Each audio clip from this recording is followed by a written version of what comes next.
ಸಂಖ್ಯಾಶಾಸ್ತ್ರ ಘಟಕ 13 ಓಜೀವ್ನ ರಚನೆ.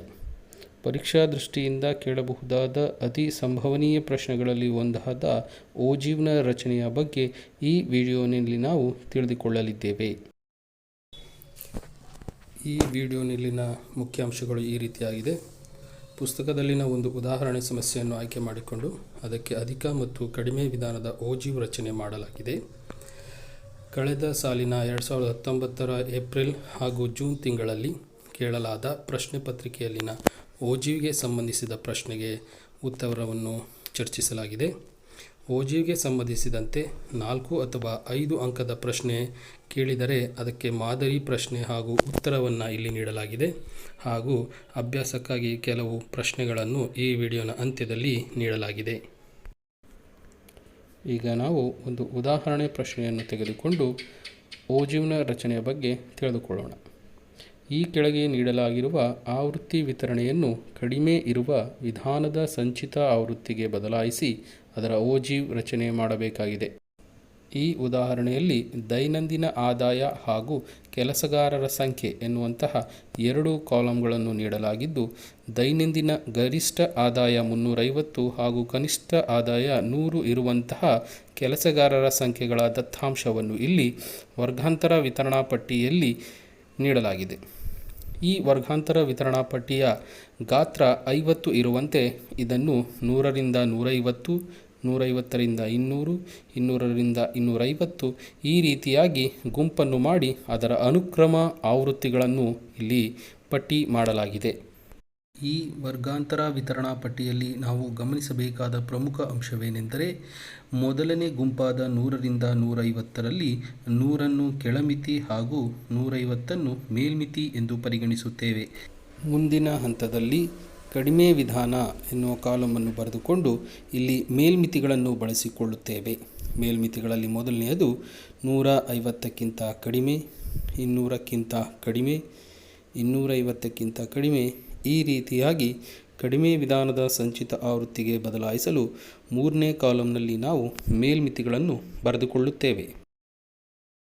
ಕಡಿಮೆ ಇರುವ ವಿಧಾನದ ಸಂಚಿತ ಆವೃತ್ತಿಯ ಮೊದಲನೆಯ ಬೆಲೆ ಆವೃತ್ತಿಯ ಮೊದಲನೆಯ ಬೆಲೆಯೇ ಆಗಿರುತ್ತದೆ. ನಂತರದ ಅನುಕ್ರಮ ಸಂಚಿತ ಆವೃತ್ತಿಗಳನ್ನು ಕಂಡುಹಿಡಿಯಲು ಕ್ರಮವಾಗಿ ಮುಂದಿನ ಆವೃತ್ತಿಗಳನ್ನು ಹಿಂದಿನ ಸಂಚಿತ ಆವೃತ್ತಿಗಳಿಗೆ ಕೂಡುವ ಮೂಲಕ ಪಡೆಯುತ್ತಾ ಹೋಗುತ್ತೇವೆ. ಈ ರೀತಿಯಾಗಿ 2ನೇ ಸಂಚಿತ ಆವೃತ್ತಿ 15 + 12 27, ನಂತರದ ಸಂಚಿತ ಆವೃತ್ತಿ 27 + 10 37, ನಂತರದ ಸಂಚಿತ ಆವೃತ್ತಿ 37 + 8 ಹಾಗೂ ನಂತರದ ಸಂಚಿತ ಆವೃತ್ತಿ 45 + 5. ಈ ರೀತಿಯಾಗಿ ಎಲ್ಲ ಸಂಚಿತ ಆವೃತ್ತಿಗಳನ್ನು ಕಂಡುಹಿಡಿದ ನಂತರ ಸರಿಯಾದ ಕ್ರಮದಲ್ಲಿ ಸಂಚಿತ ಆವೃತ್ತಿಯನ್ನು ಕಂಡುಹಿಡಿಯಲಾಗಿದೆ ಎಂದು ದೃಢಪಡಿಸಿಕೊಳ್ಳಲು ಒಟ್ಟು ಆವೃತ್ತಿಗಳ ಮೊತ್ತ ಹಾಗೂ ಕಡೆಯದಾಗಿ ದೊರೆತ ಸಂಚಿತ ಆವೃತ್ತಿಗಳು ಸಮವಿರುವುದನ್ನು ಇಲ್ಲಿ ನಾವು ಗಮನಿಸಬಹುದು. ಮುಂದಿನ ಹಂತದಲ್ಲಿ ನಕ್ಷೆಯಲ್ಲಿ ಓಜೀವ್ನ ರಚನೆಯನ್ನು ಮಾಡಬೇಕಾದರೆ ಗುರುತಿಸಬೇಕಾದ ಬಿಂದುಗಳ ನಿರ್ದೇಶಾಂಕಗಳನ್ನು ಬರೆಯುತ್ತಾ ಹೋಗ್ತೇವೆ. ಮೊದಲನೇದಾಗಿ 150, 15, 200, 27, 250, 37, 300, 45, 350, 50. ನಕ್ಷೆಯಲ್ಲಿ ಗುರುತಿಸಬೇಕಾದ ಬಿಂದುಗಳ ನಿರ್ದೇಶಾಂಕಗಳನ್ನು ಇಲ್ಲಿ ಬರೆದುಕೊಳ್ಳಲಾಗಿದೆ. ಒಂದು ಮಾದರಿ ನಕ್ಷೆಯನ್ನು ತೆಗೆದುಕೊಂಡು ಇಲ್ಲಿ x ಮತ್ತು y ಅಕ್ಷಗಳು ಪರಸ್ಪರ ಲಂಬವಾಗಿರುವಂತೆ ಎಳೆಯಲಾಗಿದೆ. x ಅಕ್ಷದ ಮೇಲೆ ವರ್ಗಾಂತರ ವಿತರಣೆಯ ಮೇಲ್ಮಿತಿಗಳನ್ನು ಹಾಗೂ y ಅಕ್ಷದ ಮೇಲೆ ಸಂಚಿತ ಆವೃತ್ತಿಯನ್ನು ಗುರುತಿಸುತ್ತೇವೆ. ಇಲ್ಲಿ ನೀಡಲಾಗಿರುವಂತಹ ಮೇಲ್ಮಿತಿಗಳ ವ್ಯತ್ಯಾಸವನ್ನು ಗಮನಿಸುವುದಾದರೆ 150, 200, 250, 300, 350 ಅಂದರೆ ಇವುಗಳ ನಡುವಿನ ವ್ಯತ್ಯಾಸ 50 ಆಗಿದ್ದು, x ಅಕ್ಷದಲ್ಲಿ ಪ್ರತಿ 1 ಸೆಂಟಿಮೀಟರ್ಗೆ 50 ಏಕಮಾನಗಳು ಹಾಗೂ y ಅಕ್ಷದಲ್ಲಿ ಪ್ರತಿ 1 ಸೆಂಟಿಮೀಟರ್ಗೆ 10 ಏಕಮಾನಗಳಿರುವಂತೆ ಇಲ್ಲಿ ಗುರುತು ಮಾಡಲಾಗಿದೆ. y ಅಕ್ಷದ ಮೇಲೆ ಗುರುತಿಸಿಕೊಳ್ಳುವಂತಹ ಸಂಚಿತ ಆವೃತ್ತಿ ಪ್ರತಿ 1 ಸೆಂಟಿಮೀಟರ್ಗಳಿಗೆ 10 ಏಕಮಾನಗಳಿರುವಂತೆ ಗುರುತಿಸಿಕೊಂಡರೆ ನಮಗೆ ಬಹಳ ಸುಲಭವಾಗಿ ಮುಂದಿನ ಸಂಖ್ಯೆಗಳನ್ನು ಗುರುತಿಸಲು ಸುಲಭವಾಗುತ್ತದೆ. ಅಂದರೆ ಸಂಖ್ಯೆಗಳಾದ 11, 12, 13, 14 ಏಕೆಂದರೆ ಮುಂದಿನ ಪ್ರತಿಯೊಂದು ಸಣ್ಣ ಸಣ್ಣ ಗೆರೆಗಳನ್ನು ನಾವು ಕೂಡುತ್ತಾ ಹೋದರೆ ಮುಂದಿನ ಸಂಚಿತ ಆವೃತ್ತಿಗಳನ್ನು ಗುರುತಿಸಲು ಬಹಳ ಸುಲಭವಾಗುತ್ತದೆ.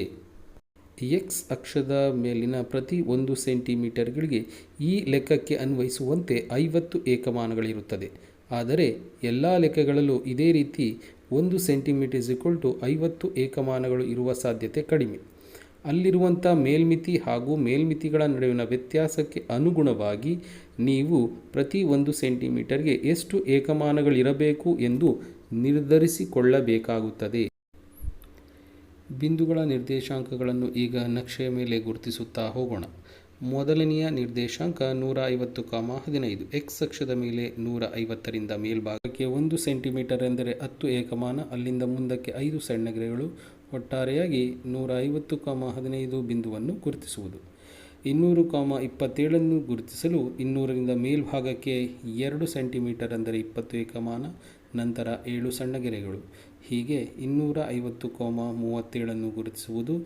1 ಸೆಂಟಿಮೀಟರ್ = 10 ಏಕಮಾನ, ನಂತರ 20, ನಂತರ 30, ನಂತರ 7 ಸಣ್ಣ ಗೆರೆಗಳನ್ನು ಗುರುತಿಸುವುದು. ನಂತರದ ಬಿಂದುವಿನ ನಿರ್ದೇಶಾಂಕ 300,45.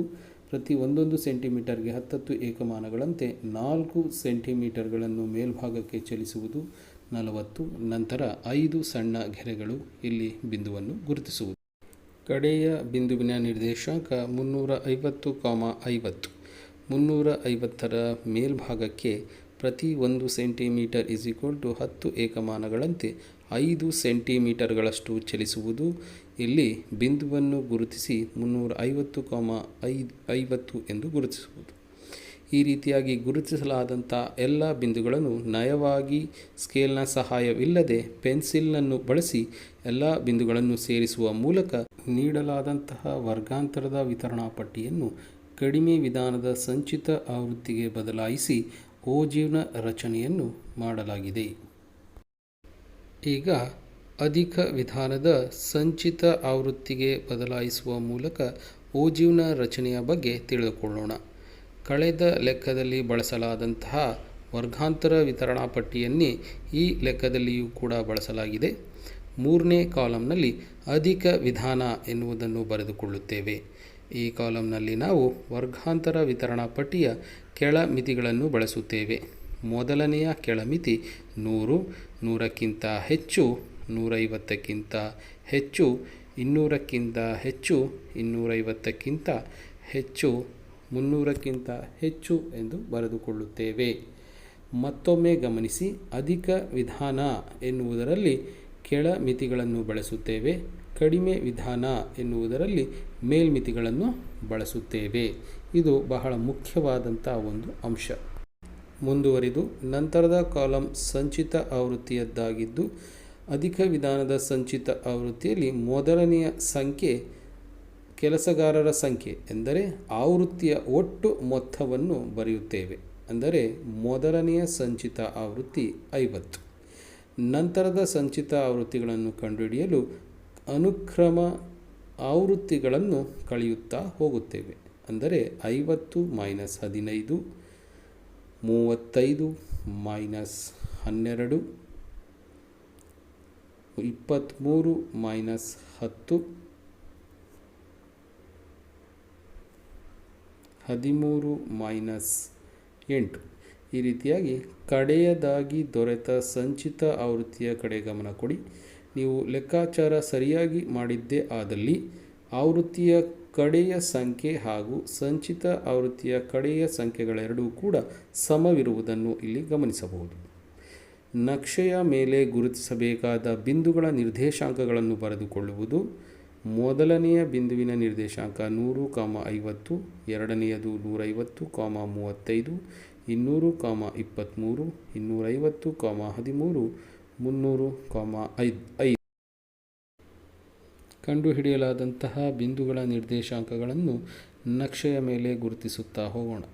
ಕಳೆದ ಲೆಕ್ಕದ ರೀತಿಯಲ್ಲಿಯೇ ಎಕ್ಸ್ ಮತ್ತು ವೈ ಅಕ್ಷಗಳು ಪರಸ್ಪರ ಲಂಬವಾಗಿರುವಂತೆ ಎಳೆದುಕೊಂಡು ಎಕ್ಸ್ ಅಕ್ಷದ ಮೇಲೆ ಇಲ್ಲಿ ನಾವು ಕೆಳ ಮಿತಿಗಳನ್ನು ಗುರುತಿಸುತ್ತಾ ಹೋಗುತ್ತೇವೆ.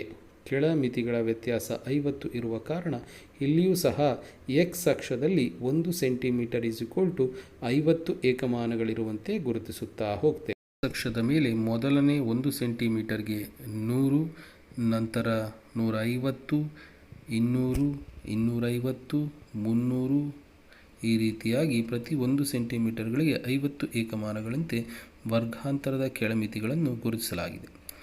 ವೈ ಅಕ್ಷದ ಮೇಲೆ ಪ್ರತಿ 1 ಸೆಂಟಿಮೀಟರ್ಗೆ 10 ಏಕಮಾನಗಳಂತೆ ಮೊದಲನೇ 1 ಸೆಂಟಿಮೀಟರ್ 10, ನಂತರ 20, 30, 40 ಈ ರೀತಿಯಾಗಿ ಗುರುತಿಸಲಾಗಿದ್ದು ಇವುಗಳು ಸಂಚಿತ ಆವೃತ್ತಿಯನ್ನು ಪ್ರತಿನಿಧಿಸುತ್ತವೆ.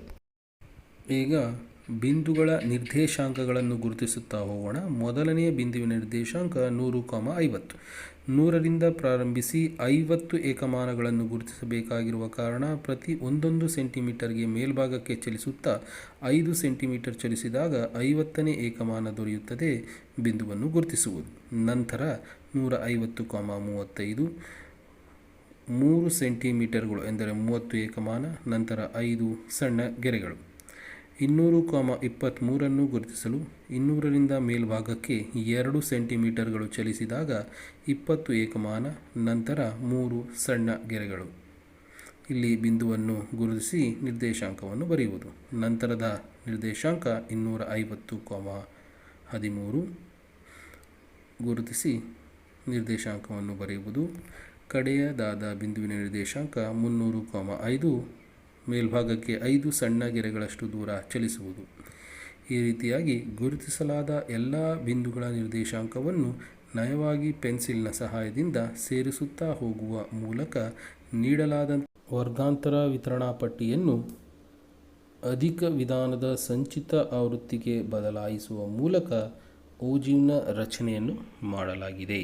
ಒಂದು ತರಗತಿಯ 35 ವಿದ್ಯಾರ್ಥಿಗಳ ತೂಕಗಳು ಅವರು ವೈದ್ಯಕೀಯ ತಪಾಸಣೆಯ ಸಂದರ್ಭದಲ್ಲಿ ಈ ಕೆಳಕಂಡಂತೆ ದಾಖಲಾದವು.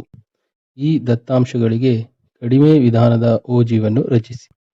ನಾವು ಕಳೆದ ಉದಾಹರಣೆಗಳಲ್ಲಿ ಅಭ್ಯಾಸ ಮಾಡಿದ 2 ಪ್ರಶ್ನೆಗಳನ್ನು ಗಮನಿಸಿದಾಗ ಅಲ್ಲಿ ಒಂದು ವರ್ಗಾಂತರ ವಿತರಣಾ ಪಟ್ಟಿಯನ್ನು ನೀಡಲಾಗಿತ್ತು. ಕಳೆದ ಉದಾಹರಣೆಯ ಲೆಕ್ಕಕ್ಕೂ ಹಾಗೂ ಈ ಲೆಕ್ಕದಲ್ಲಿ ಕೊಟ್ಟಿರುವ ಮಾಹಿತಿಯನ್ನು ಗಮನಿಸಿದಾಗ ಇಲ್ಲಿ ಯಾವುದೇ ವರ್ಗಾಂತರ ವಿತರಣಾ ಪಟ್ಟಿಯನ್ನು ನೀಡಲಾಗಿರುವುದಿಲ್ಲ.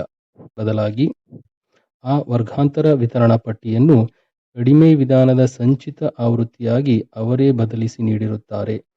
ಕಡಿಮೆ ವಿಧಾನದ ಸಂಚಿತ ಆವೃತ್ತಿಯಲ್ಲಿ ಮೇಲ್ಮಿತಿಗಳನ್ನು ಬಳಸಿಕೊಳ್ಳುತ್ತಾರೆ ಹಾಗೂ ಸಂಚಿತ ಆವೃತ್ತಿಯು ಕಡಿಮೆಯಿಂದ ಶುರುವಾಗಿ ಹೆಚ್ಚಾಗುತ್ತಾ ಹೋಗುತ್ತದೆ ಹಾಗೂ ಕಡೆಯದಾಗಿ ದೊರೆಯುವಂತಹ ಸಂಚಿತ ಆವೃತ್ತಿಯು ಒಟ್ಟು ಆವೃತ್ತಿಗಳ ಮೊತ್ತವಾಗಿರುತ್ತದೆ.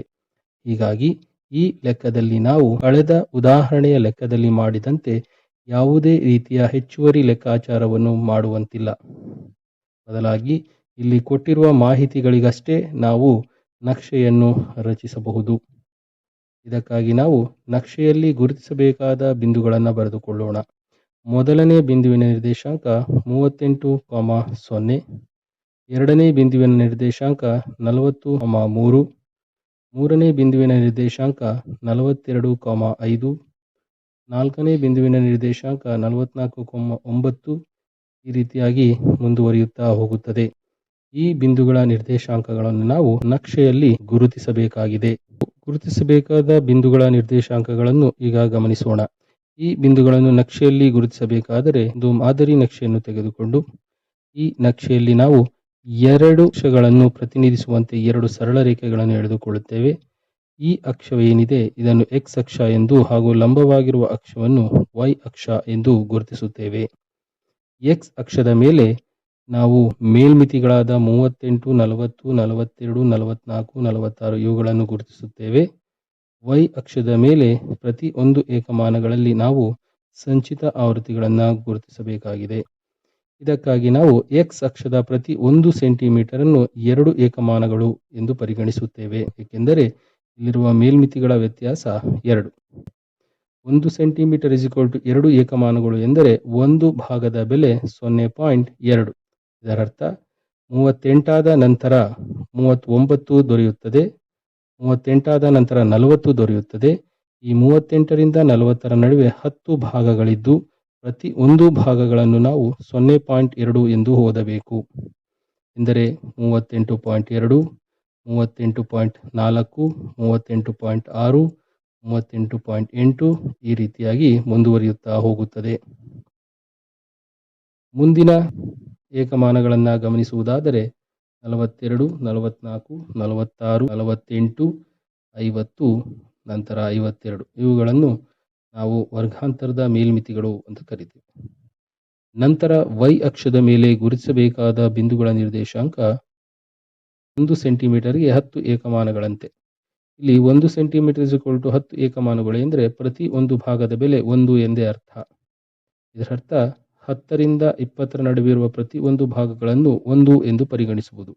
10 ನಂತರ ಬರುವ ಭಾಗ 1 11, ನಂತರ 12, 13, 14 ಈ ರೀತಿಯಾಗಿ ಮುಂದುವರಿಯುತ್ತಾ ಹೋಗುತ್ತದೆ. ಮೊದಲನೇ ಬಿಂದುವಿನ ನಿರ್ದೇಶಾಂಕವನ್ನು ಗಮನಿಸೋಣ. 38,0.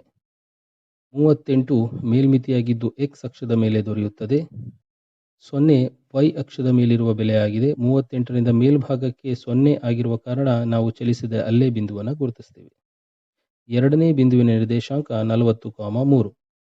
y ಅಕ್ಷದ ಪ್ರತಿ ಒಂದು ಭಾಗದ ಬೆಲೆ 1 ಆಗಿರುವ ಕಾರಣ 40ರಿಂದ ಮೇಲ್ಭಾಗಕ್ಕೆ 3 ಸಣ್ಣ ಗೆರೆಗಳನ್ನು ಎಣಿಸಿ ಒಂದು ಬಿಂದುವನ್ನು ಗುರುತಿಸುವುದು. ನಂತರ 42,5. 42ರಿಂದ ಪ್ರಾರಂಭಿಸಿ 5 ಸಣ್ಣ ಭಾಗಗಳನ್ನು ಎಣಿಸಿ ಬಿಂದುವನ್ನು ಗುರುತಿಸುವುದು. 44,9. 44ರಿಂದ ಪ್ರಾರಂಭಿಸಿ 9 ಸಣ್ಣ ಭಾಗಗಳನ್ನು ಗುರುತಿಸಿ ಬಿಂದುವನ್ನು ಗುರುತಿಸುವುದು. ಇದೇ ರೀತಿ 44,10. 46ರಿಂದ 1 ಸೆಂಟಿಮೀಟರ್ ಎಂದರೆ 10 ಏಕಮಾನ. ಇದರಿಂದ ಮೇಲ್ಭಾಗಕ್ಕೆ 4 ಭಾಗಗಳನ್ನು ಒಟ್ಟಾರೆಯಾಗಿ 14 ಎನ್ನುವಂಥ ಬಿಂದು ದೊರೆಯುತ್ತದೆ. 44,16. ನಂತರ 48,28. ನಂತರ 50,32. ನಂತರ 52,35.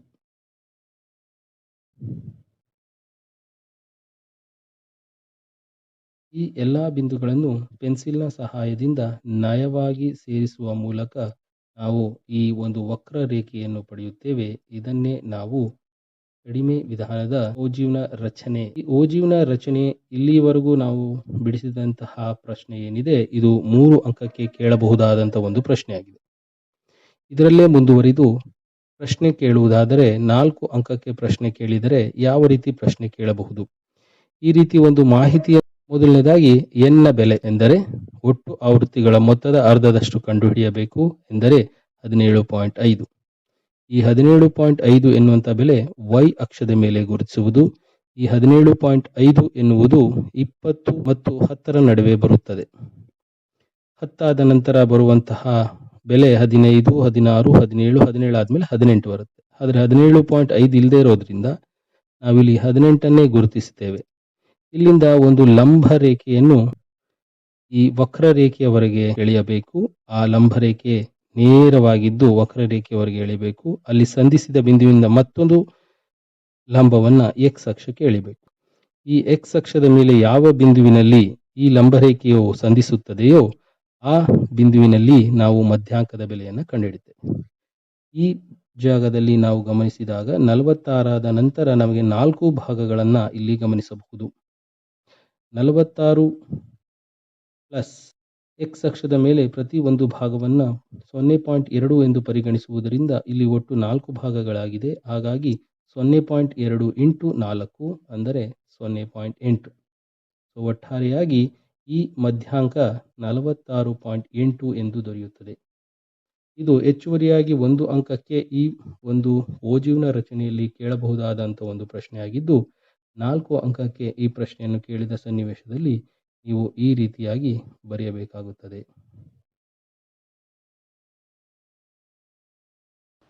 ಈ ಒಂದು ಪ್ರಶ್ನೆಯನ್ನು ಕಳೆದ ಸಾಲಿನ ಜೂನ್ ತಿಂಗಳಲ್ಲಿ ನಡೆದ ಪೂರಕ ಪರೀಕ್ಷೆಯಲ್ಲಿ ಕೇಳಲಾಗಿದ್ದು ಪ್ರಶ್ನೆ ಈ ರೀತಿಯಾಗಿದೆ. 1 ಗ್ರಾಮದ 100 ಹೊಲಗಳಲ್ಲಿ ಪ್ರತಿ ಹೆಕ್ಟೇರ್ಗೆ ಉತ್ಪಾದಿಸುವ ಗೋಧಿಯ ಇಳುವರಿಯನ್ನು ಕೆಳಗಿನ ಕೋಷ್ಟಕದಲ್ಲಿ ನೀಡಲಾಗಿದೆ. ಈ ವಿತರಣೆಯನ್ನು ಅಧಿಕ ಇರುವ ವಿಧಾನದ ವಿತರಣೆಯಾಗಿ ಬದಲಾಯಿಸಿ ಇದರ ಓಜಿ ಎಳೆಯಿರಿ.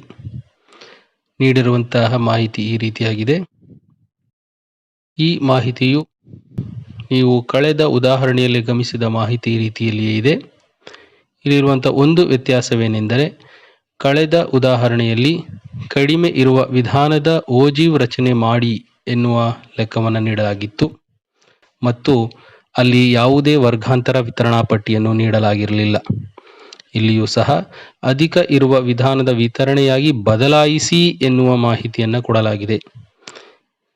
ಎರಡೂ ಲೆಕ್ಕಗಳಲ್ಲಿರುವ ಸಾಮ್ಯತೆ ಏನೆಂದರೆ ಮೊದಲನೇ ಕಾಲಂನಲ್ಲಿ ಅಲ್ಲಿ 38ಕ್ಕಿಂತ ಕಡಿಮೆ ಎನ್ನುವಂಥ ಮಾಹಿತಿ ಕೊಡಲಾಗಿತ್ತು, ಇಲ್ಲಿ 50ಕ್ಕಿಂತ ಅಧಿಕ ಎನ್ನುವ ಮಾಹಿತಿಯನ್ನು ಕೊಡಲಾಗಿದೆ.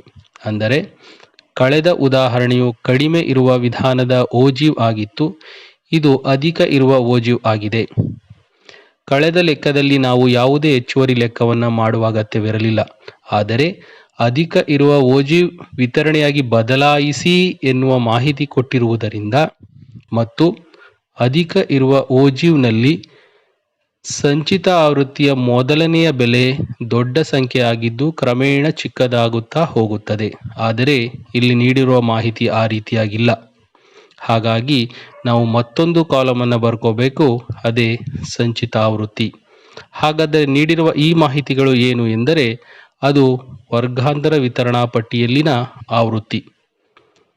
ಮುಂದಿನ ಕಾಲಂ ಸಂಚಿತ ಆವೃತ್ತಿಯನ್ನು ಬಳದುಕೊಳ್ಳಲು ಮೊದಲನೇ ಸಂಚಿತ ಆವೃತ್ತಿಯು ಈ ಎಲ್ಲ ಆವೃತ್ತಿಗಳ ಮೊತ್ತ ಆಗಿರುತ್ತದೆ ಎಂದರೆ 100. ನಂತರ ಸಂಚಿತ ಆವೃತ್ತಿಗಳಲ್ಲಿ ಮೊದಲನೆಯ ಬೆಲೆ 100. ಮುಂದಿನ ಸಂಚಿತ ಆವೃತ್ತಿಗಳನ್ನು ಕಂಡುಹಿಡಿಯಲು ಅನುಕ್ರಮ ಆವೃತ್ತಿಗಳನ್ನು ಹಿಂದಿನ ಸಂಚಿತ ಆವೃತ್ತಿಗೆ ಕಳೆಯುತ್ತಾ ಹೋಗುವುದು. 100 - 2 98 - 8 90 - 12 78 - 24 54 - 34. ಈ ರೀತಿ ಕ್ರಮವಾಗಿ ಸಂಚಿತ ಆವೃತ್ತಿಗಳನ್ನು ಕಂಡುಹಿಡಿದ ನಂತರ ನೀವು ಕಂಡುಹಿಡಿದ ಸಂಚಿತ ಆವೃತ್ತಿಯು ಸರಿಯಾದ ಕ್ರಮದಲ್ಲಿದೆಯೇ ಎಂದು ಪರೀಕ್ಷಿಸಬೇಕಾದರೆ ಕಡೆಯದಾಗಿ ದೊರೆತ ಸಂಚಿತ ಆವೃತ್ತಿ ಮತ್ತು ಆವೃತ್ತಿಯ ಕಡೆಯ ಬೆಲೆಗಳೆರಡೂ ಸಮ ಇರುವುದನ್ನು ಇಲ್ಲಿ ನಾವು ದೃಢಪಡಿಸಿಕೊಳ್ಳಬಹುದು. ಮುಂದಿನ ಕಾಲಂ ಬಿಂದುಗಳು. ನಕ್ಷೆಯಲ್ಲಿ ಪ್ರತಿನಿಧಿಸಬೇಕಾದ ಬಿಂದುಗಳ ನಿರ್ದೇಶಾಂಕಗಳನ್ನು ಇಲ್ಲಿ ನಾವು ಬರೆದುಕೊಳ್ಳುತ್ತೇವೆ. ಈ ಕಾಲಂನಲ್ಲಿ ಇರ್ತಕ್ಕಂಥ 50ಕ್ಕಿಂತ ಅಧಿಕ 55ಕ್ಕಿಂತ ಅಧಿಕ ಎನ್ನುವಂತಹ ಈ ಬೆಲೆಗಳು ವರ್ಗಾಂತರದ ಕೆಳಮಿತಿಗಳಾಗಿವೆ. ಮೊದಲನೇ ಬಿಂದುವಿನ ನಿರ್ದೇಶಾಂಕ 50 ಹಾಗೂ ಸಂಚಿತ ಆವೃತ್ತಿ 100. ನಂತರ 55 98 60 90 65 78 70 54 75 16. ಈ ಬಿಂದುಗಳನ್ನು ನಾವು ಈಗ ನಕ್ಷೆಯಲ್ಲಿ ಪ್ರತಿನಿಧಿಸೋಣ. ನಾವು ಗುರುತಿಸಬೇಕಾದ ಬಿಂದುಗಳ ನಿರ್ದೇಶಾಂಕಗಳನ್ನು ಇಲ್ಲಿ ಗಮನಿಸೋಣ. ಮೊದಲನೇ ಬಿಂದುವಿನ ನಿರ್ದೇಶಾಂಕ 50, 100 55, 98. ಇಲ್ಲಿ 50 55 60 65 70 75 ಇದು ವರ್ಗಾಂತರದ ಕೆಳಮಿತಿಗಳು ಹಾಗೂ 100 98 90 78 ಇವುಗಳು ಸಂಚಿತ ಆವೃತ್ತಿ. ವರ್ಗಾಂತರದ ಕೆಳಮಿತಿಗಳನ್ನು x ಅಕ್ಷದಲ್ಲಿಯೂ ಹಾಗೂ ಸಂಚಿತ ಆವೃತ್ತಿಯನ್ನು y ಅಕ್ಷದಲ್ಲಿಯೂ ಪ್ರತಿನಿಧಿಸುತ್ತೇವೆ. x ಅಕ್ಷದ ಪ್ರತಿ 1 ಸೆಂಟಿಮೀಟರ್ನ ನಾವು ಏಕಮಾನಗಳನ್ನು ಗುರುತಿಸಬೇಕಾಗಿದೆ. ಇಲ್ಲಿರುವಂತಹ ಕೆಳ ಮಿತಿಗಳನ್ನು ಗಮನಿಸಿದಾಗ 50 55 60 65 70 75 ಇವುಗಳ ವ್ಯತ್ಯಾಸ 5 ಆಗಿರುವ ಕಾರಣ 1 ಸೆಂಟಿಮೀಟರ್ = 5 ಏಕಮಾನಗಳು. ಪ್ರತಿ ಒಂದು ಭಾಗದ ಬೆಲೆ 0.5. 1 ಸೆಂಟಿಮೀಟರ್ಗಳನ್ನು 10 ಭಾಗಗಳಾಗಿ ಮಾಡಲಾಗಿದ್ದು 1 ಸೆಂಟಿಮೀಟರ್ 5 ಏಕಮಾನಗಳಿಗೆ ಸಮ. ಹೀಗಾಗಿ 5 ಏಕಮಾನಗಳನ್ನು 10 ಭಾಗಗಳನ್ನಾಗಿ ಮಾಡಿದಾಗ ಪ್ರತಿ ಭಾಗದ ಬೆಲೆ 0.5 ದೊರೆಯುತ್ತದೆ. y ಅಕ್ಷವನ್ನು 1 ಸೆಂಟಿಮೀಟರ್ = 20 ಏಕಮಾನಗಳು.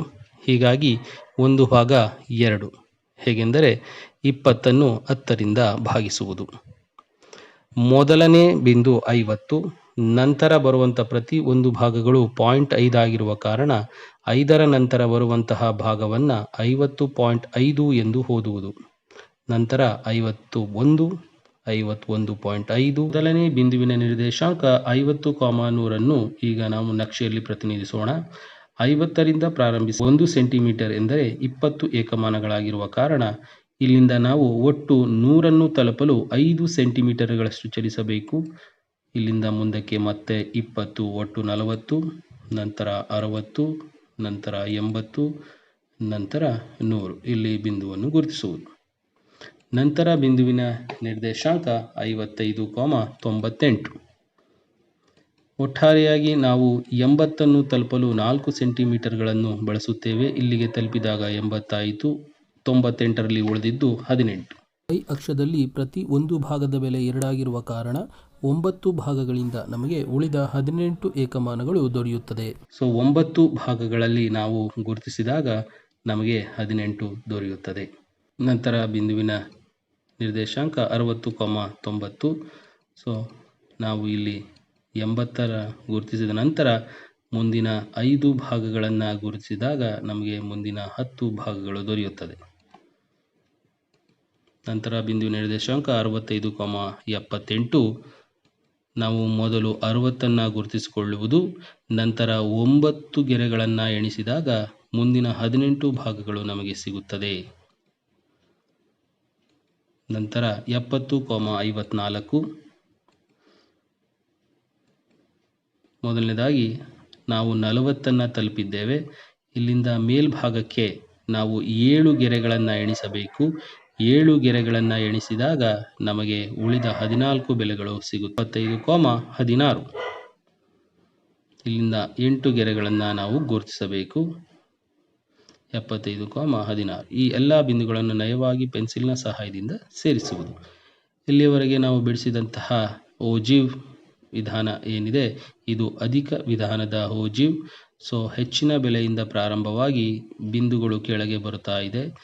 ಈ ರೀತಿಯಾದಂತಹ ನಕ್ಷೆಯನ್ನು ರಚಿಸಿದ ನಂತರ ನಾವು ಇದೇ ನಕ್ಷೆಯ ಸಹಾಯದಿಂದ ಮಧ್ಯಾಂಕವನ್ನು ಕಂಡುಹಿಡಿಯಬೇಕೆಂದರೆ n/2 ಅಂದರೆ ಒಟ್ಟು ಆವೃತ್ತಿಗಳ ಮೊತ್ತ 100/2 ಅಂದರೆ ಬೆಲೆ 50. ಈ ಬೆಲೆಯನ್ನು ನಾವು y ಅಕ್ಷದ ಮೇಲೆ ಗುರುತಿಸುತ್ತೇವೆ.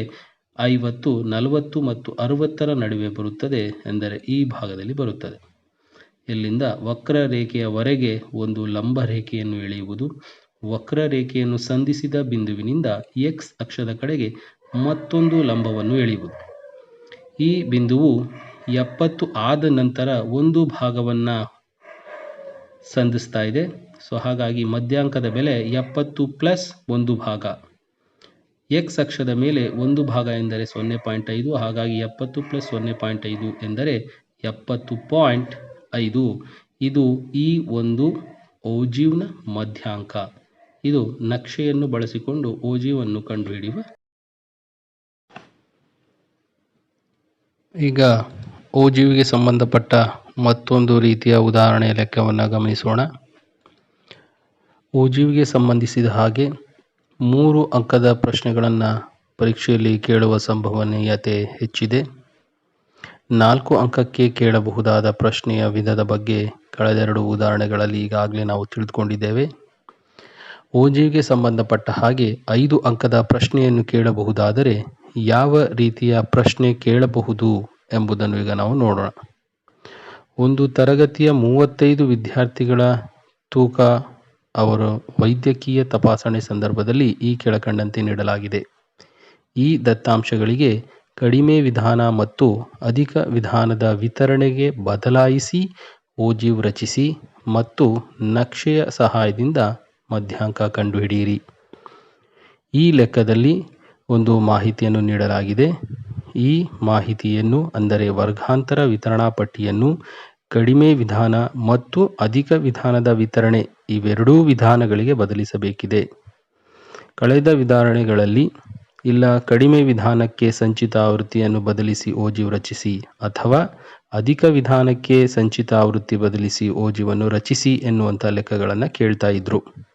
ಆದರೆ ಈ ಲೆಕ್ಕದಲ್ಲಿ ನೀಡಿರುವ ವರ್ಗಾಂತರ ವಿತರಣಾ ಪಟ್ಟಿಯನ್ನು ಕಡಿಮೆ ವಿಧಾನದ ಮತ್ತು ಅಧಿಕ ವಿಧಾನದ ಎರಡೂ ವಿಧಾನದ ಸಂಚಿತ ಆವೃತ್ತಿಗೆ ಬದಲಾಯಿಸಿ ಓಜಿವನ್ನು ರಚಿಸಬೇಕು ಮತ್ತು ಅದೇ ನಕ್ಷೆಯ ಸಹಾಯದಿಂದ ಮಧ್ಯಾಂಕವನ್ನು ಕೂಡ ಕಂಡುಹಿಡಿಯಬೇಕು. ಹಾಗಾದರೆ ಬನ್ನಿ ಯಾವ ರೀತಿಯಾಗಿ ಈ ಲೆಕ್ಕ ಮಾಡೋದು ಅಂತ ನೋಡೋಣ. ಮೊದಲನೇದಾಗಿ ಅಧಿಕ ವಿಧಾನದ ವಿತರಣೆಯಾಗಿ ಬದಲಿಸೋಣ. ಅಧಿಕ ವಿಧಾನದ ವಿತರಣೆಯಲ್ಲಿ ನಾವು ಅಧಿಕ ವಿತರಣೆಯಲ್ಲಿ ಕೆಳ ಮಿತಿಗಳನ್ನು ಬಳಸುತ್ತೇವೆ. ಅಂದರೆ 38, 40, 42, 44, 46, 48 ಮತ್ತು 50. ಅಧಿಕ ವಿಧಾನದ ಸಂಚಿತ ಆವೃತ್ತಿಯನ್ನು ಬರೆಯಬೇಕಾದರೆ ಮೊದಲನೇದಾಗಿ ನಾವು ಎಲ್ಲ ಆವೃತ್ತಿಗಳ ಮೊತ್ತ ಕಂಡುಹಿಡಿಯಬೇಕು. ಎಂದರೆ 3, 2, 4, 5, 14, 4, 3 ಇವೆಷ್ಟದರ ಮೊತ್ತ 35. ಇದೇ ಅಧಿಕ ವಿಧಾನದ ಸಂಚಿತ ಆವೃತ್ತಿಯ ಮೊದಲನೇ ಬೆಲೆ. ಮುಂದಿನ ಸಂಚಿತ ಆವೃತ್ತಿಗಳನ್ನು ಕಂಡುಹಿಡಿಯಲು ಅನುಕ್ರಮ ಆವೃತ್ತಿಗಳನ್ನು ಹಿಂದಿನ ಸಂಚಿತ ಆವೃತ್ತಿಗಳಿಗೆ ಕಳೆಯುತ್ತಾ ಹೋಗುವುದು. 35 - 3 32, 32 - 2 30, 30 - 4 26, 26 - 5 21, 21 - 14 7, 7 - 4 3. ಈ ರೀತಿಯಾಗಿ ಸಂಚಿತ ಆವೃತ್ತಿಯು ಅಧಿಕ ವಿಧಾನದಲ್ಲಿ ದೊಡ್ಡ ಸಂಖ್ಯೆಯಿಂದ ಪ್ರಾರಂಭವಾಗಿ ಕ್ರಮೇಣ ಇಳಿಮುಖವಾಗುತ್ತಾ ಹೋಗುತ್ತದೆ. ಸಂಚಿತ ಆವೃತ್ತಿಯನ್ನು ಸರಿಯಾದ ಕ್ರಮದಲ್ಲಿ ಕಂಡುಹಿಡಿದಿದ್ದೀರಿ ಎಂದು ದೃಢಪಡಿಸಬೇಕಾದರೆ ಆವೃತ್ತಿಯ ಕೊನೆಯ ಬೆಲೆ ಹಾಗೂ ಸಂಚಿತ ಆವೃತ್ತಿಯ ಕಡೆಯ ಬೆಲೆಗಳು ಸಮ ಇರುವುದು ಇಲ್ಲಿ ಕಂಡುಬರುತ್ತದೆ. ನಂತರ ನಾವು ನಕ್ಷೆಯಲ್ಲಿ ಗುರುತಿಸಬೇಕಾದ ಬಿಂದುಗಳನ್ನು ಇಲ್ಲಿ ಗುರುತಿಸೋಣ. ಮೊದಲನೆಯ ಬಿಂದು 38, 35. ಅಧಿಕ ವಿಧಾನದ ಸಂಚಿತ ಆವೃತ್ತಿಯಲ್ಲಿ ಕೆಳ ಮಿತಿಗಳನ್ನು ಬಳಸುವುದರಿಂದ 38 ಮತ್ತು 35, 40, 32, 42, 30, 44, 26, 46, 21, 48, 7, 50, 3. ಈಗ ಕಡಿಮೆ ವಿಧಾನದ ಸಂಚಿತ ಆವೃತ್ತಿಯನ್ನು ಬದಲಿಸೋಣ. ಕಡಿಮೆ ವಿಧಾನದ ಸಂಚಿತ ಆವೃತ್ತಿಯ ಮೊದಲನೇ ಬೆಲೆ ಆವೃತ್ತಿಯ ಮೊದಲನೇ ಬೆಲೆಯೇ ಆಗಿರುತ್ತದೆ. ಇಲ್ಲಿ ಸಂಚಿತ ಆವೃತ್ತಿಯು ಕಡಿಮೆ ಸಂಖ್ಯೆಯಿಂದ ಪ್ರಾರಂಭವಾಗಿ ಕ್ರಮೇಣ ಚಿಕ್ಕ ಸಂಖ್ಯೆಯಿಂದ ಕ್ರಮೇಣ ದೊಡ್ಡ ಸಂಖ್ಯೆಗಳಾಗುತ್ತಾ ಹೋಗುತ್ತದೆ. ಅಂದರೆ ಏರಿಕೆ ಕ್ರಮದಲ್ಲಿ. ಸಂಚಿತ ಆವೃತ್ತಿಯ ಮೊದಲನೇ ಬೆಲೆ ಆವೃತ್ತಿಯ ಮೊದಲನೇ ಬೆಲೆಯೇ ಆಗಿರುತ್ತದೆ. 3 + 2 5 + 4 9 9 + 5 14 14 + 14 28 28 + 4 32 32 + 3 35. ಸರಿಯಾದ ಕ್ರಮದಲ್ಲಿ ಸಂಚಿತ ಆವೃತ್ತಿಯನ್ನು ಕಂಡುಹಿಡಿಯಲಾಗಿದೆ ಎಂಬುದನ್ನು ಪರೀಕ್ಷಿಸಲು ಅಂತಿಮವಾಗಿ ದೊರೆತಂಥ ಸಂಚಿತ ಆವೃತ್ತಿಯು ಒಟ್ಟು ಆವೃತ್ತಿಗಳ ಮೊತ್ತಕ್ಕೆ ಸಮ ಇರುವುದನ್ನು ಇಲ್ಲಿ ನಾವು ದೃಢಪಡಿಸಿಕೊಳ್ಳಬಹುದು. ನಕ್ಷೆಯಲ್ಲಿ ಪ್ರತಿನಿಧಿಸಬೇಕಾದ ಬಿಂದುಗಳು ಇಲ್ಲಿ ನಾವು ವರ್ಗಾಂತರ ಆವೃತ್ತಿ ವಿತರಣಾ ಪಟ್ಟಿಯಲ್ಲಿ ವರ್ಗಾಂತರದ ಮೇಲ್ಮಿತಿಗಳನ್ನು ಬಳಸುತ್ತೇವೆ. 40, 3 42, 5 44, 9 46, 14 48, 28 50, 32 ನಂತರ 52, 35. ಈ ರೀತಿಯಾಗಿ ದೊರೆತಂತಹ ಬಿಂದುಗಳ ನಿರ್ದೇಶಾಂಕಗಳನ್ನು ಈಗ ನಾವು ನಕ್ಷೆಯಲ್ಲಿ ಪ್ರತಿನಿಧಿಸೋಣ. ಬಿಂದುಗಳ ನಿರ್ದೇಶಾಂಕ ಅಧಿಕ ವಿಧಾನ, ಬಿಂದುಗಳ ನಿರ್ದೇಶಾಂಕ ಕಡಿಮೆ ವಿಧಾನ. ಒಂದು ಮಾದರಿ ನಕ್ಷೆಯನ್ನು ತೆಗೆದುಕೊಂಡು ಇಲ್ಲಿ ಕೊಟ್ಟಿರುವಂಥ ಕೆಳಮಿತಿಗಳು ಮತ್ತು ಮೇಲ್ಮಿತಿಗಳನ್ನು ಗಮನಿಸಿದಾಗ ಇವುಗಳ ವ್ಯತ್ಯಾಸ 2 ಇರುವುದನ್ನು ಇಲ್ಲಿ ಗಮನಿಸಬಹುದು. ಎಕ್ಸ್ ಅಕ್ಷದ ಮೇಲೆ ವರ್ಗಾಂತರ ಮೇಲ್ಮಿತಿ ಮತ್ತು ಕೆಳಮಿತಿಗಳನ್ನು ಗುರುತಿಸಬೇಕಾಗಿರುವ ಕಾರಣ 1 ಸೆಂಟಿಮೀಟರ್ = 2 ಏಕಮಾನ 1 ಭಾಗ ಎಂದರೆ 0.2. ಹೀಗಾಗಿ ಪ್ರತಿ ಒಂದು ಭಾಗಗಳನ್ನು ಇಲ್ಲಿ ನಾವು 0.2 ಎಂದು ಗಮನಿಸುತ್ತೇವೆ. ಈ ರೀತಿಯಾಗಿ 32 ಆದ ಮೇಲೆ ನಂತರ ಬರುವಂಥ ಒಂದು ಭಾಗವನ್ನು 38.2 ಎಂದು ಓದುವುದು. ನಂತರದ ಭಾಗವನ್ನು 38.4, ನಂತರದ ಭಾಗ 38.6 ಈ ರೀತಿ ಮುಂದುವರಿಯುತ್ತದೆ. ವೈ ಅಕ್ಷ 1 ಸೆಂಟಿಮೀಟರ್ = 5 ಏಕಮಾನ 1 ಭಾಗ ಎಂದರೆ 0.5. ಈ ರೀತಿಯಾಗಿ ಮೊದಲನೆಯ ಬಿಂದು ಮೊದಲನೆಯ ಭಾಗವನ್ನು 5, ನಂತರದ 10, 15, 20, 25, 35 ಈ ರೀತಿಯಾಗಿ ಬರೆದುಕೊಳ್ಳುತ್ತೇವೆ. 5 ಆದ ನಂತರ ಬರುವಂತಹ ಒಂದು ಭಾಗವನ್ನು 5.5, ನಂತರದ ಭಾಗ 6, ನಂತರದ ಭಾಗ 6.5 ಈ ರೀತಿಯಾಗಿ ಮುಂದುವರಿಯುತ್ತಾ ಹೋಗುತ್ತದೆ. ಮೊದಲನೇದಾಗಿ ಬಿಂದುಗಳ ನಿರ್ದೇಶಾಂಕ ಅಧಿಕ ವಿಧಾನ, ಇದನ್ನು ಗುರುತಿಸೋಣ. ಮೊದಲನೇ ಬಿಂದು 38.5. 38ರಿಂದ ಪ್ರಾರಂಭಿಸಿ 35 ಪಡೆಯಬೇಕಾದರೆ ಮೇಲ್ಭಾಗಕ್ಕೆ ಚಲಿಸಬೇಕು. ಪ್ರತಿ ಒಂದು ಏಕಮಾನ 1 ಸೆಂಟಿಮೀಟರ್ ಎಂದರೆ 5 ಏಕಮಾನಗಳು. 5, 10, 15, 20, 25, 30, 35. ಇಲ್ಲಿ ನಾನು ಬಿಂದುವಿನ ನಿರ್ದೇಶಾಂಕವನ್ನು ಬರೆಯುವ ಬದಲು ಅದನ್ನು ಎ ಎಂದು ಇಲ್ಲಿ ಬರೆದುಕೊಳ್ಳುತ್ತೇನೆ. ಎ ಬಿಂದುವಿನ ನಿರ್ದೇಶಾಂಕ. ನಂತರ ಬಿ ಬಿಂದುವಿನ ನಿರ್ದೇಶಾಂಕ 40.32. ಸೊ ಇಲ್ಲಿಯೂ ಸಹ 30ರವರೆಗೆ ಚಲಿಸುವುದು. ನಂತರ 2 ವೈ ಅಕ್ಷದ ಮೇಲೆ ಪ್ರತಿ ಒಂದು ಭಾಗವನ್ನು 0.5 ಎಂದಿರುವ ಕಾರಣ ನಾವು ಮುಂದಕ್ಕೆ 4 ಭಾಗಗಳನ್ನು ಗುರುತಿಸಿದರೆ ನಮಗೆ 2 ಏಕಮಾನಗಳು ದೊರೆಯುತ್ತದೆ. ಹಾಗಾಗಿ 4 ಭಾಗಗಳು 30ರಿಂದ ಮೇಲ್ಭಾಗಕ್ಕೆ 4 ಭಾಗಗಳನ್ನು ಚಲಿಸುವುದು. 4 ಭಾಗಗಳನ್ನು ಚಲಿಸಿ ಬಿಂದುವನ್ನು ಗುರುತಿಸುವುದು. ಸಿ ಬಿಂದುವಿನ ನಿರ್ದೇಶಾಂಕ 42.30. 40ರಿಂದ 30ರವರೆಗೆ ನಾವು ಮುಂದುವರಿಯಲು ಪ್ರತಿ 1 ಸೆಂಟಿಮೀಟರ್ಗೆ 5 ಏಕಮಾನಗಳಂತೆ ಒಟ್ಟು 6 ಸೆಂಟಿಮೀಟರ್ಗಳನ್ನು ಚಲಿಸಿ ಬಿಂದುವನ್ನು ಗುರುತಿಸುವುದು. ಡಿ ಬಿಂದುವಿನ ನಿರ್ದೇಶಾಂಕ 44.26. ಮೊದಲನೇದಾಗಿ 25 ಎನ್ನುವುದರ ಕಡೆಗೆ ನಾವು ಗಮನವನ್ನು ಕೊಡೋಣ. ನಂತರ 26 ಎಂದರೆ 1 ಏಕಮಾನವನ್ನು ಗಳಿಸಬೇಕು. 1 ಭಾಗ ಎಂದರೆ 0.5. ಹಾಗಾಗಿ 1 ಏಕಮಾನ ಗಳಿಸಲು ನಾವು ಇಲ್ಲಿ 2 ಭಾಗಗಳನ್ನು ಗುರುತಿಸಬೇಕು. ಇಲ್ಲಿಂದ ಮೇಲ್ಭಾಗಕ್ಕೆ 2 ಭಾಗಗಳನ್ನು ಗುರುತಿಸಿ ಬಿಂದುವನ್ನು ಗುರುತಿಸುವುದು. 46.21. 46ರಿಂದ 20ರವರೆಗೆ ಚಲಿಸುವುದು. 21 ಎಂದರೆ ಮುಂಭಾಗಕ್ಕೆ 1 ಭಾಗ ಎಂದರೆ 0.5. 1 ಏಕಮಾನಗಳು ಬೇಕಿರುವ ಕಾರಣ 2 ಭಾಗಗಳನ್ನು ಗುರುತಿಸುವುದು. 48.7. ಮೊದಲು 5 ಏಕಮಾನವನ್ನು ಗುರುತಿಸುವುದು. 7 ಎಂದರೆ ಉಳಿದ 2 ಏಕಮಾನಗಳನ್ನು ಗುರುತಿಸಲು ಒಟ್ಟು 4 ಗೆರೆ ಭಾಗಗಳನ್ನು ಗುರುತಿಸಬೇಕು. ಮುಂಭಾಗಕ್ಕೆ 4 ಭಾಗಗಳನ್ನು ಗುರುತಿಸಿ ಎಫ್ ಅನ್ನು ಗುರುತಿಸುವುದು. ಜಿ ಬಿಂದುವಿನ ನಿರ್ದೇಶಾಂಕ 50.3. 50ರಿಂದ ಪ್ರಾರಂಭಿಸಿ 3 ಏಕಮಾನಗಳನ್ನು ಪಡೆಯಲು 6 ಭಾಗಗಳನ್ನು ಗುರುತಿಸಬೇಕು. ಬಿಂದುವನ್ನು ಗುರುತಿಸಿ ಎಲ್ಲ ಬಿಂದುಗಳನ್ನು ಪೆನ್ಸಿಲ್ನ ಸಹಾಯದಿಂದ ಸೇರಿಸುವುದು. ಈ ರೀತಿಯಾಗಿ ಅಧಿಕ ವಿಧಾನದ ಓಜೀವ್ ರಚನೆಯಾಗಿರುತ್ತದೆ. ಈಗ ಕಡಿಮೆ ವಿಧಾನದ ಓಜೀವ್ ರಚಿಸಲು ಮೊದಲನೇ ಬಿಂದುವನ್ನು ನಾವು ಪಿ ಎಂದು ಗುರುತಿಸಿಕೊಂಡಿದ್ದೇವೆ. ನಿರ್ದೇಶಾಂಕ 40.3. 40ರಿಂದ ಪ್ರಾರಂಭಿಸಿ 3 ಏಕಮಾನಗಳು ಎಂದರೆ 6 ಭಾಗಗಳು. ಬಿಂದುವನ್ನು ಗುರುತಿಸುವುದು. 42.5. 42ರಿಂದ 5 ಏಕಮಾನವನ್ನು ಗುರುತಿಸಿ ಕ್ಯೂ ಬಿಂದುವನ್ನು ಗುರುತಿಸುವುದು. 44.9. ಮೊದಲು 5 ಏಕಮಾನಗಳನ್ನು ಗುರುತಿಸುವುದು. ನಂತರ 9ಕ್ಕೆ ಉಳಿದಿರುವುದು 4. ಸೊ 4 ಎಂದರೆ ಮೇಲ್ಭಾಗಕ್ಕೆ ನಾವು 8 ಭಾಗಗಳನ್ನು ಗುರುತಿಸಬೇಕು. ಈ ರೀತಿಯಾಗಿ ನಮಗೆ 44.9 ಬಿಂದುವಿನ ನಿರ್ದೇಶಾಂಕ ದೊರೆಯುತ್ತದೆ.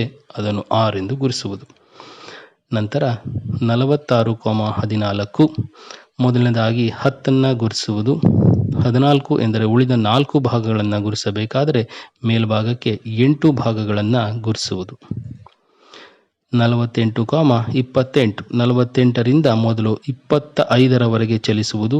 ನಂತರ ಉಳಿದ 3 ಭಾಗಗಳನ್ನು ಗುರುತಿಸಬೇಕು. 3 ಏಕಮಾನಗಳನ್ನು ಗುರುತಿಸಬೇಕು. ಇದಕ್ಕಾಗಿ 6 ಭಾಗಗಳನ್ನು ಗುರುತಿಸುವುದು. 50.32. 50ರಿಂದ ಪ್ರಾರಂಭಿಸಿ 30ರವರೆಗೆ ಚಲಿಸುವುದು. 32 ಏಕಮಾನಗಳು ಬೇಕಾಗಿರುವ ಕಾರಣ 2 ಏಕಮಾನಗಳನ್ನು ಗುರುತಿಸಲು ಇಲ್ಲಿಂದ ಮೇಲ್ಭಾಗಕ್ಕೆ 4 ಭಾಗಗಳನ್ನು ಎಳಿಸಿ ಬಿಂದುವನ್ನು ಗುರುತಿಸುವುದು. ನಂತರ ಕಡೆಯದಾದ ಬಿಂದುವಿನ ನಿರ್ದೇಶಾಂಕ 52.35. 52ರಿಂದ ಪ್ರಾರಂಭಿಸಿ 35 ಏಕಮಾನಗಳನ್ನು ಗುರುತಿಸಿ ಎಲ್ಲ ಬಿಂದುಗಳನ್ನು ನಯವಾಗಿ ಸೇರಿಸುವುದು. ಈಗ ಈ ಕಡಿಮೆ ವಿಧಾನ ಮತ್ತು ಅಧಿಕ ವಿಧಾನದ ಓಜೀವ್ನ 2 ವಕ್ರರೇಖೆಗಳು ಒಂದು ನಿರ್ದಿಷ್ಟ ಬಿಂದುವಿನಲ್ಲಿ ಸಂಧಿಸಿವೆ. ಈ ಬಿಂದುವಿನಿಂದ ಎಕ್ಸ್ ಅಕ್ಷಕ್ಕೆ ಒಂದು ಲಂಬವನ್ನು ಎಳೆಯುವುದು. ಈ ಲಂಬವು ಎಕ್ಸ್ ಅಕ್ಷದ ಮೇಲೆ ಒಂದು ನಿರ್ದಿಷ್ಟ ಬಿಂದುವಿನಲ್ಲಿ ಎಕ್ಸ್ ಅಕ್ಷವನ್ನು ಕತ್ತರಿಸುತ್ತದೆ. ಇದು 46 ಮೇಲೆ 4 ಭಾಗಗಳನ್ನು ಸೂಚಿಸುತ್ತಿದೆ. ಹಾಗಾಗಿ ಮಧ್ಯಾಂಕ 46 ಮತ್ತು 4 ಭಾಗಗಳು. ಪ್ರತಿ ಭಾಗಗಳು 0.2 ಆಗಿರುವ ಕಾರಣ 0.2 ಇಂಟು 4. 46 ಪ್ಲಸ್ 0.2 ಇಂಟು 4ರ ಬೆಲೆ 0.8. ಸೊ ಒಟ್ಟು ಮೊತ್ತ 46.8. ಹೀಗಾಗಿ ಈ ಎರಡೂ ಓಜೀವ್ಗಳನ್ನು ರಚಿಸಿ ಈ ನಕ್ಷೆಯ ಸಹಾಯದಿಂದ ನಾವು ಕಂಡುಹಿಡಿದಂಥ ಮಧ್ಯಾಂಕದ ಬೆಲೆ 46.8 ಆಗಿರುತ್ತದೆ. ಈ ರೀತಿಯಾದಂಥ ಪ್ರಶ್ನೆಯನ್ನು ಪರೀಕ್ಷೆಯಲ್ಲಿ ಕೇಳಿದ ಸನ್ನಿವೇಶದಲ್ಲಿ ಇದು ಒಂದು 5 ಅಂಕದ ಪ್ರಶ್ನೆಗಳಾಗಿರುತ್ತದೆ ಎಂದು ನಾವು ಭಾವಿಸಬಹುದು. 3 ಪ್ಲಸ್ 2 5 ಪ್ಲಸ್ 4 9 9 ಪ್ಲಸ್ 5 14